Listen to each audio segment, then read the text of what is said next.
All right, let's continue our video series on early retirement extreme. And this video is going to be called the Lock-In. The Lock-In, that's the section of the book we're on.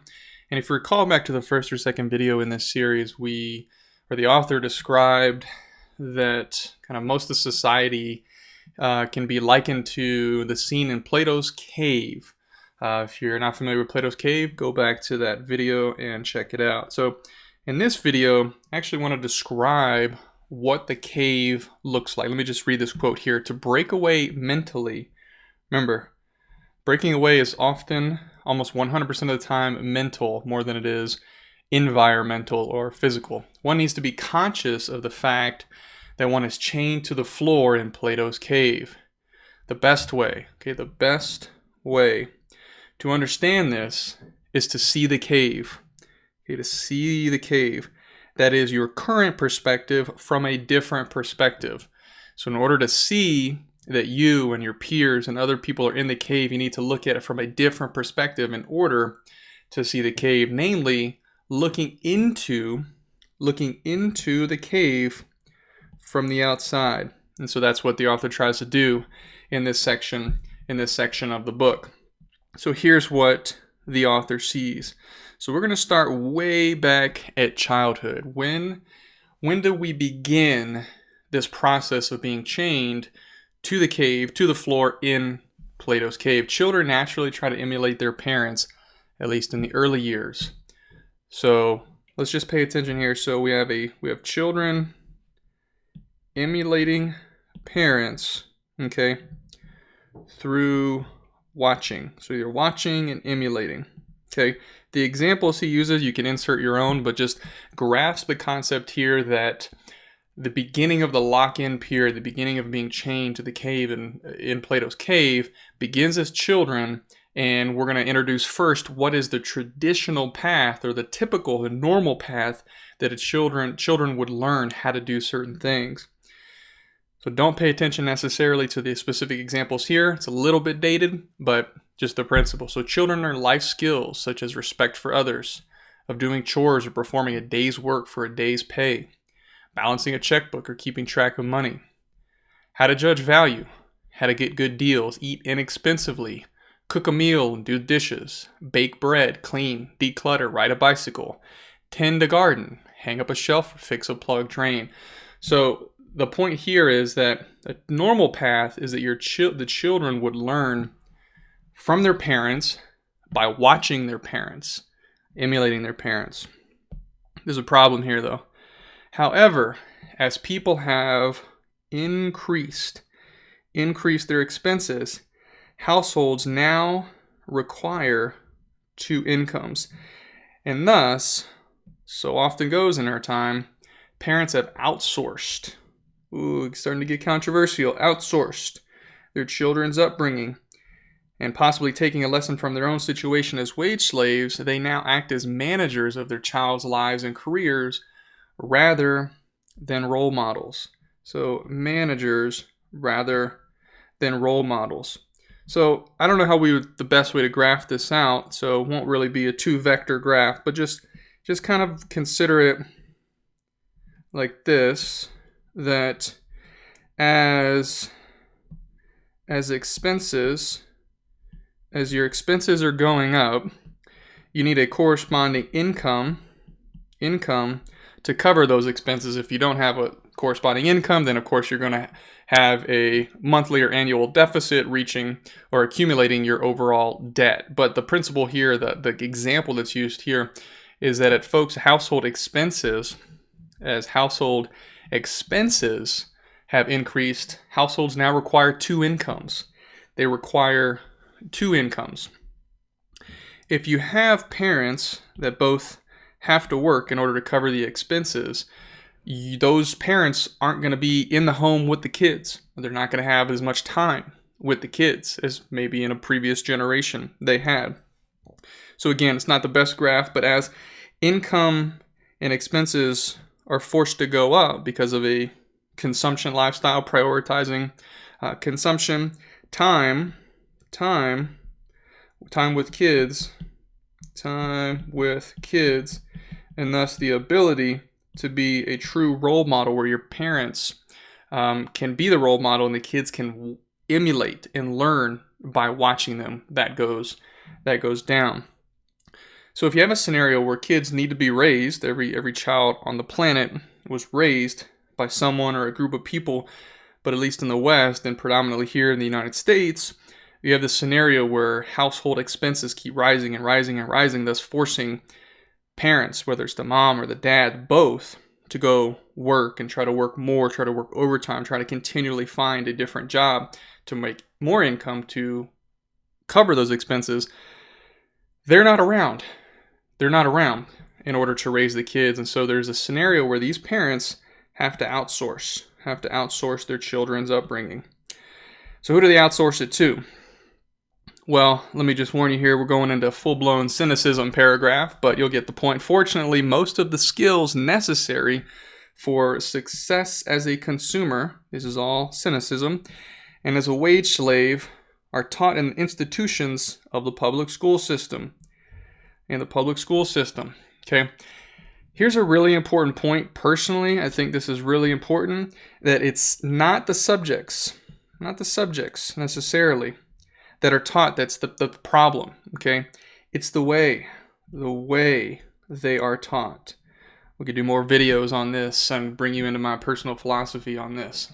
But so we have the scenario early on, and I'm spending more time on the kind of childhood phase than we might later on in the subsequent periods that we kind of progressively get more and more locked into Plato's cave, because I think this is really important, of course, especially if you're a parent. But you have this scenario, expenses are going up, forcing two incomes. Thus, you're not going to be, one of those parents is not going to be in the home. You're outsourcing your kids' upbringing by sending them off to public school system. Public school system, at least called out by the author here, the primary problem is not the subjects, but the way. Let's get into the way here.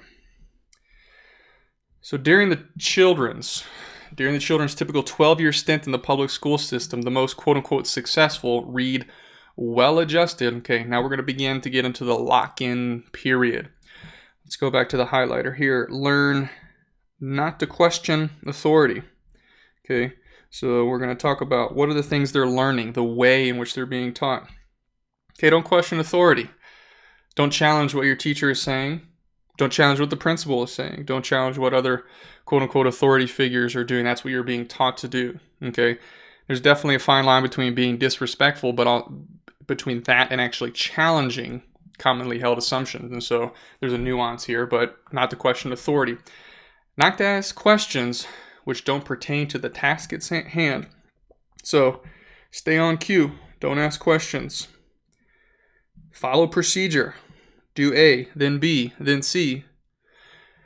Trying. Wow, what about this one? Trying is better than doing. Participation trophies for everybody. To be a team player. Don't stand out. We'll come back to this. Most importantly, children are trained to sit still for increasingly longer time spans. That should be time spans while doing mentally menial, busy work. Okay.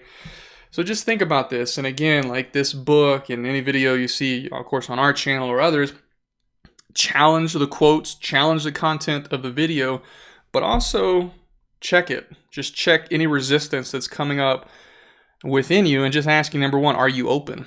Are you open to changing your point of view? Okay. And what data would actually help inform you to change or adjust your point of view?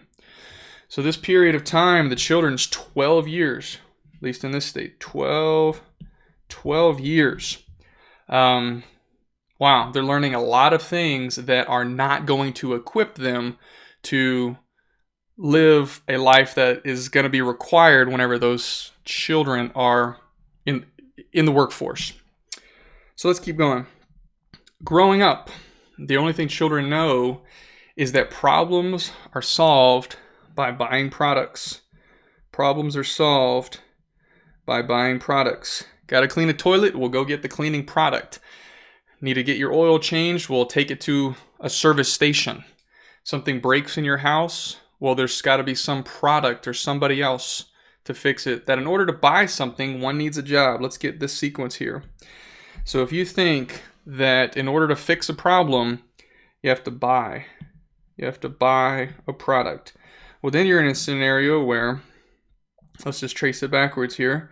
So, buy. In order to buy something, you need a job. In order to get a job, you need a college degree. In order to get a college degree, you got to do good in, let's just call it K through 12 school. Okay, so there's this kind of progression backwards in time here. Backwards in time till you're 5 years old, beginning your little journey here. Okay, but the last sentence here I didn't read, which happens to be, so college degree, let's get a different color here. College degree, which happens to be considered a brand name product as well. So, product. Well, this is also, you could talk about this as a product. Some companies better than other companies. Brand name companies. College. Oh, got to get into the top 10, top 1, top whatever. Okay. Then obviously we have this crazy scenario where kids are being put on a wait list when they're 1 year old, trying to get into the premier Ivy League pre-K. In order to what? In order to get good grades, to get into college, which is a product, which is get into a certain job, to buy. Let's keep going. The mass education in high school reflects the mass production of the real world. Okay, so let me pause. I know you're probably going ahead and reading here, but I didn't cover a whole section that the author covers on college, but just consider it a continuation in principle of what we just covered kind of in the K through 12 education system. You're in this mindset that in order to solve problems, you need products. In order to get products, you need money. In order to have money, you need a job. In order to have a job, you need to go to college. Okay, college is a whole system around what is the best quote unquote product. What's the brand name? Not the education that you get, but the credential from this certain kind of institution. So let's tie this in, how education and the workforce comes together, and then we'll close out the video. The mass education in high school reflects the mass production of the real world. The teaching style has on teacher or supervisor, lecturing, leading, 25 students, really workers, sitting in rows much like a manager and his employees. So the pattern that you're going to see a kid in the kindergarten, teacher up the front giving instructions for menial work, stay in line, don't get outside your swim lane too much.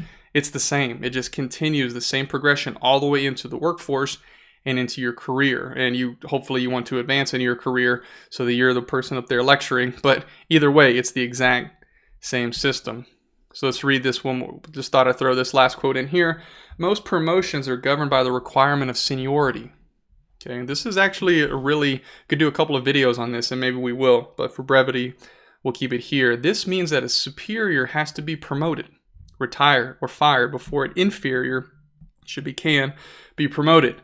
Advancement doesn't work on the mode of a ladder as much as it does on a pyramid. Okay, actually, the whole race for seniority is based on scarcity. Now you could have yourself in a growing company that's going by leaps and bounds, so there's more and more opportunity, but there's going to be a forcing function, and that forcing function is actually that there's only so and so many positions. Let's just do a triangle, because I'm not good at drawing a pyramid. But if you want to advance, up this pyramid, somebody that was here, if you're here and you're trying to go up, this person needs to go here, right? They need to be promoted, they need to be retired, or they need to be fired to make room. So another area of the lock-in, you pass through grade school, pass through K through 12, you go in your product-centric college. Now you're in work. You're in a lock-in mode because actually the future isn't up to you. It's up to the people that are already ahead of you. It's not a ladder. It's a pyramid. Let's see. Okay, we're going to finish here with a little drawing. Now this is mine. It's not related to the book, but just to kind of give you some thinking about how I think about this. So again, like this whole section was called the lock-in, and that equals the cave. Okay, if we get into this a little bit, you realize that the lock-in, we touched this briefly at the beginning, it's mental. It's mental. And oftentimes the mental lock-in at a high level is don't rock the boat. Don't rock the boat, okay? Well, what's the boat? What's the boat? Well, rocking the boat is really don't be different. Don't be different in a couple of different ways. You could say don't be different, don't think differently, don't act different.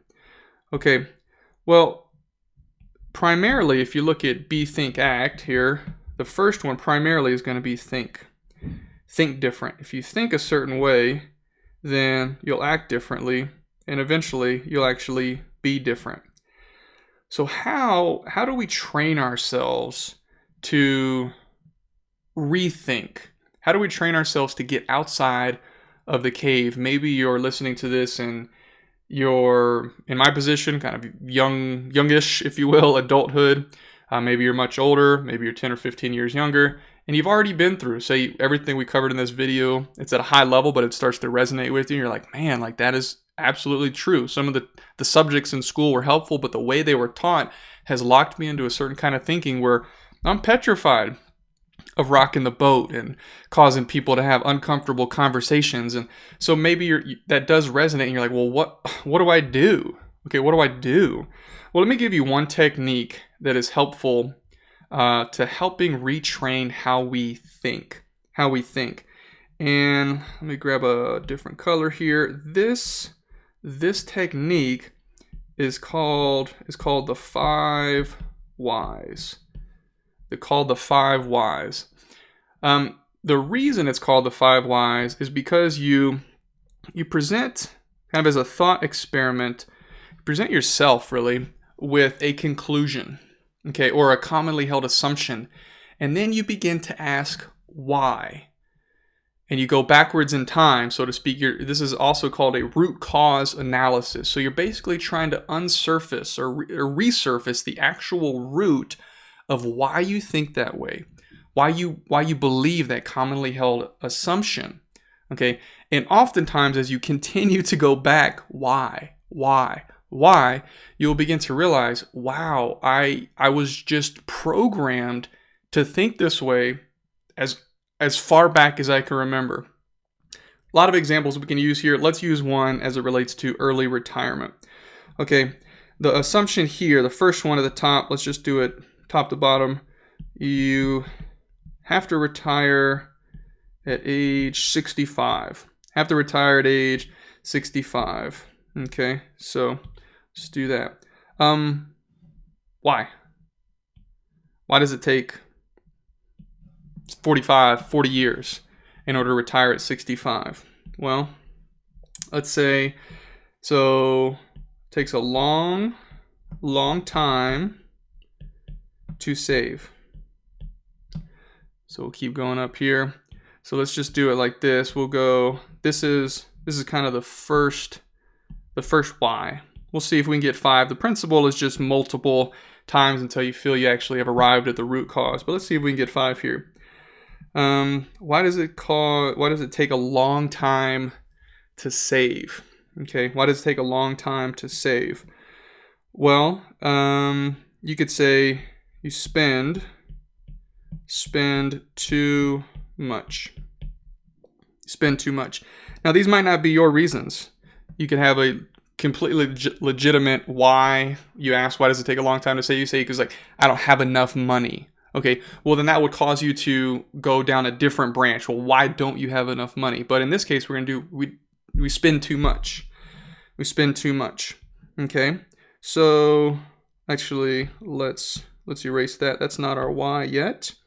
Let's go back here and say why.